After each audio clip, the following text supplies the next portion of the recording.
बस हो हाथ।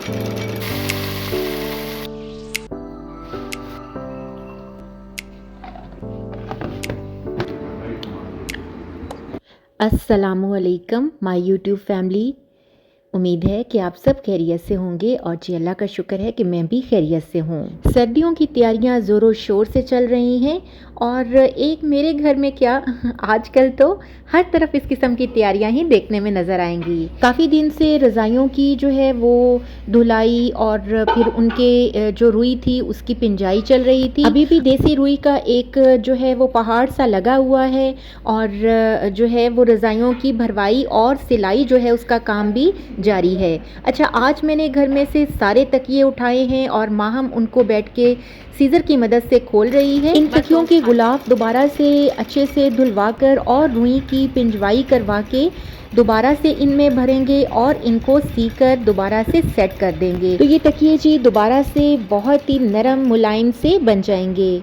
और यहाँ पर मेरी सिस्टर इन लॉ जो हैं ये पुरानी बेडशीट से रज़ाई के नीचे वाला कवर सी रही हैं। इसका एक फ़ायदा तो ये होता है कि आपकी पुरानी जो बेडशीट्स वगैरह हैं वो रीयूज़ हो जाती हैं और नए कवर वगैरह नहीं ख़रीदने पड़ते, कुछ बचत हो जाती है। तो आपके लिए भी ये एक बहुत ही कारआमद टिप है। अगर इस साल रज़ाई में रुई वगैरह पिंजवा कर डलवाई है, सिलवाई है, तो फिर नेक्स्ट ईयर सिर्फ इसका कवर उतार कर वॉश कर लें और फिर उससे अगले साल अगर आप देखें कि रुई बैठ गई तो फिर जी इसको आप रिफ़्रेश करवा लें। अच्छा, यहाँ पर चावल जो हैं वो धूप लगने के लिए हमने यहाँ फ़र्श पर डाल रखे हैं और अभी तो सूरज जो है वो रोज़ निकलता है और सूरज मियाँ अभी तो मुंह दिखा लेते हैं, लेकिन आपको पता है कि आगे चल के सर्दियों में स्मॉग और फिर फॉग शुरू हो जाएगी। तो बस इसीलिए धूप लगने के लिए राइस जो हैं वो हमने यहाँ पर धूप में डाले हुए हैं। एक हफ़्ता अच्छे से धूप लग गई तो फिर इनको मशीन पर भिजवा देंगे। तो इसके बाद मैं आ चुकी हूँ किचन में क्योंकि मुझे बनानी है आज माश की दाल और मेरे जो ससुर हैं उनको भी माश की दाल बहुत पसंद है और साथ में ये है कि बच्चे भी ये दाल खा लेते हैं। 1 घंटा पहले मैंने इसे सोक कर दिया था। आज मैं दाल कुकर में बनाऊंगी क्योंकि मुझे बहुत जल्दी है, बाहर बहुत सा काम खुला हुआ है। तो बस जी मैंने 2 दरमियाने साइज़ के प्याज काट के डाल दिए हैं, 2 टमाटर काट दिए हैं। स्पाइसेस मैं थोड़े से तेज़ रखूँगी क्योंकि आपको पता है कि जो दालें होती हैं इनमें स्पाइसेस थोड़ा सा तेज़ ही जाते हैं क्योंकि फीकी दाल जो है वो खानी ज़रा मुश्किल हो जाती है सबके लिए। हस्बे ज़रूरत बीच में नमक शामिल कर दिया है, आधा चम्मच हल्दी का, 1 चम्मच रेड चिली पाउडर का और 1 चम्मच मैंने इसमें धनिया पाउडर डाल दिया है। गरम मसाला मैं एंड में इस्तेमाल करूँगी। तो बस कुकर को बंद करके मैंने बर्नर पर रख दिया। आज मेरे हस्बैंड ने 3 बंदों का खाना जो है वो बनाने के लिए कहा था कि आप जो है वो 3 बंदों का खाना बनाकर भिजवा दीजिएगा। इस वजह से दाल की क्वांटिटी थोड़ी ज़्यादा रखी है। अभी मैं बाहर ही गई थी कि एक आंटी अपनी नवासी को लेकर मेरे छोटे भाई के बेटे की मुबारकबाद देने के लिए आई और ये जी हमारे मेके में जो हैं उनका काफ़ी आना जाना है और इनकी बेटी काफ़ी अर्सा मेरे पास काम भी करती रही है। तो उनके लिए मैं चाय बना रही थी और चाय में मैंने सौंफ और साथ में इलायची भी शामिल की। बहुत ही मज़े की चाय बनी।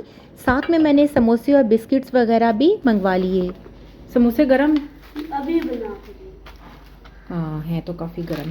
अच्छा ये प्लेट में बेटा बिस्किट्स निकालो ना, ये एकदम से उबाला।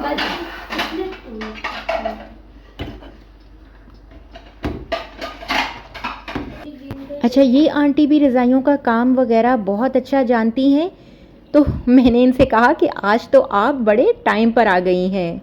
अच्छा, रज़ाइयों की भरवाई और सिलाई के लिए मैंने जिस आंटी को बुलाया हुआ था वो तो अभी तक आई नहीं थी, तो ये खुद से ही आ गई। मुझे बड़ी खुशी हो रही थी मैंने अच्छी सी चाय बना के इन्हें पिलाई और उन्होंने जी गद्दा और रज़ाई जो है वो फ़ौरन बिछा ली और सिलाई शुरू कर दी।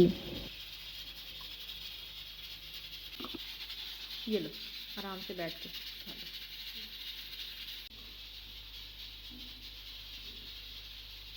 छोटी हेल्पर को भी मैंने चाय दी और साथ में ब्रेड केक्स थे वो दिए। मैंने कहा आप भी बैठकर चाय पी लें। और ये बॉयल्ड छलियाँ और साथ में ये संतरा जो है, ये मेरी दूसरी जो सिस्टर इन लॉ हैं जो कि यहीं करीब ही रहती हैं, उन्होंने भिजवाए थे। और ये माहम को बहुत अच्छी लगती हैं बॉयल्ड छलियाँ, तो मैंने ये उसके लिए रख दी।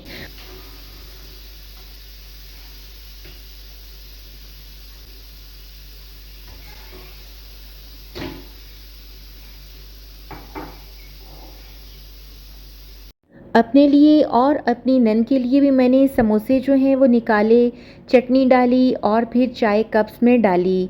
तो उन्हें भी मैंने आवाज़ दी, वो भी सुबह से रज़ाइयाँ स्टिच कर रही थीं, थक गई थीं। तो उन्हें भी मैंने चाय और साथ में समोसा दिया और ख़ुद भी बैठकर मैंने चाय और समोसा लिया।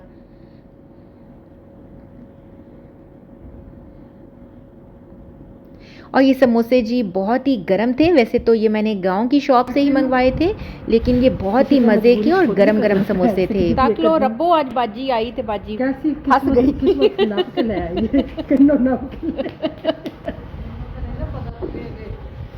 दिलो याद करो ना तो अल्लाह पाक खबर पहुंचा दे। अली असल में बड़ा किया कि बाजी काकी नू फोन करके बुला ले कि तू एवें परेशान है। उन्हें क्या लंबा फिर रफड़ तेरा बन जाएगा उत्थे, चंगा है अथे ही अगर हो जाए तो। सफेद हो जवे। हाँ सफेद ठीक है, उनके दोनों गोले सफेद दे दे। नहीं कितने अरूज कदुई कितने लाई है? अच्छा अच्छा। बाहर जब मैं बरामदे में गई तो फिर वहीं पर मैं उनके साथ बातों में और छोटे मोटे कामों में मसरूफ़ हो गई। और कुकर जो है उसका थोड़ा सा वो कुछ देर ज़्यादा लगा रहा और इससे दाल थोड़ी सी सॉफ्ट हो गई। बहरहाल जी मैंने इसमें सब्ज़ मिर्चें, धनिया और बाद में थोड़ा सा मैंने इसमें हलीम मसाला ऐड किया है ताकि इसका जायका जो है वो मज़ीद इन्हेंस हो जाए, मज़ेदार हो जाए। और यहाँ पर जी मैंने तड़के के लिए लहसुन चॉप करके डाल दिया है और इसमें थोड़ा सा खड़ा मसाला और थोड़ी सी कुटी लाल मिर्च, तो मज़ेदार सा ये तड़का इसका रेडी हो गया।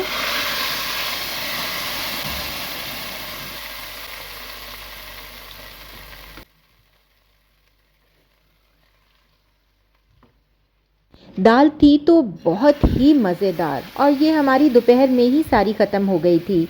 लेकिन ये कि थोड़ी सी सॉफ़्ट, जैसे कि माश की दाल खड़ी खड़ी होती है उस हिसाब से थोड़ी सी सॉफ़्ट हो गई थी। खैर जब घर में बहुत कुछ चल रहा हो तो आपको पता है कि मसरूफ़ियत में थोड़ी बहुत जो है वो कमी बेशी हो ही जाती है। बहरहाल मैंने एंड में इस पर गरम मसाला और देसी घी भी डाला, तो ये बहुत ही इसका लुक ही बहुत डिलीशियस हो गया। अच्छा, आजकल के दौर में जहाँ रेडीमेड क्विल्ट्स और साथ में पिलोज़ और मैट्रेसेस का दौर है, तो देसी रुई से रज़ाइयाँ, गद्दे और तकिए वगैरह बनवाना जो है ये ज़रा पुराना रवाज हो गया है। ज़्यादातर लोगों को रेडीमेड बिस्तर ही ख़रीदना और इस्तेमाल करना पसंद है।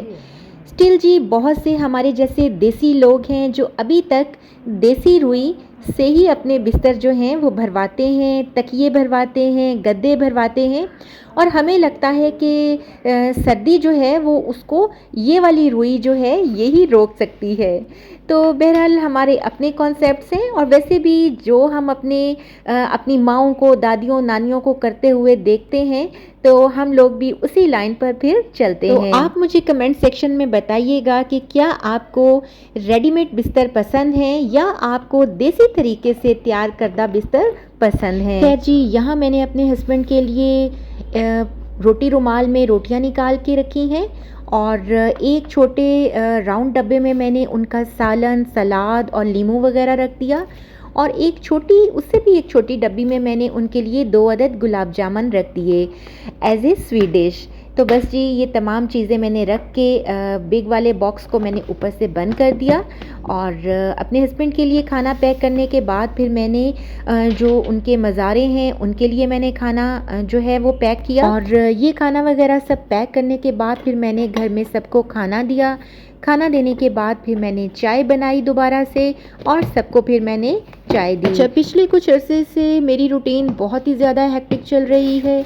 बच्चों के सेमेस्टर एग्ज़ाम थे जब वो ओवर हुए तो मुरब्बे में काम बहुत ज़्यादा बढ़ गया। मुझे जो है वो डेली बेसिस पर जो भी वर्कर्स काम करते हैं उनके लिए भी खाना बनाना होता है, और साथ में चूँकि सर्दियों की तैयारियां चल रही हैं तो घर में भी काफ़ी गहमा गहमी रहती है। सर्दियों के लिए जी जो भी तैयारियां मैंने करनी थी उसके मैंने 3 पोर्शन बना लिए थे।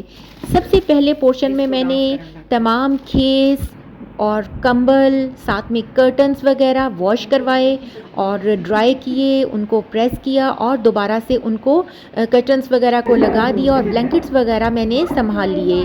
सेकंड नंबर पर जी अब ये बिस्तरों का काम चल रहा है। जब ये सारा कंप्लीट होगा तो फिर घर की डीप क्लीनिंग होगी। और ये क्लिप है शाम का। शाम को आज बाबा ने यानी कि माहम और हारिस के बाबा ने बच्चों के लिए एक छोटी सी पार्टी रखी हुई थी, और इसकी वजह ये थी कि माहम के जो अभी सेमेस्टर एग्ज़ाम हुए थे वही उसके फाइनल हो गए और इनको जी प्री 9th में कर दिया गया है, तो इस वजह से जो है वो ये पार्टी हो रही है।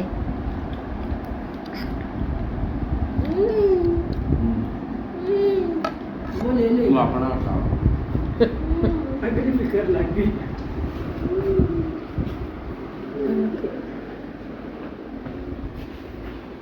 तो आज का व्लॉग यहीं तक। अगर आपको व्लॉग पसंद आया हो तो आपने थम्स अप भी करना है और एक अच्छा सा कमेंट भी ज़रूर करना है।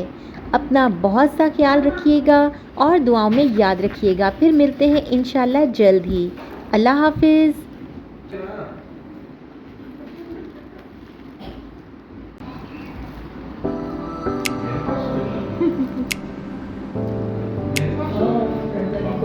इस पे थोड़ा सा केचप डालना एक बार।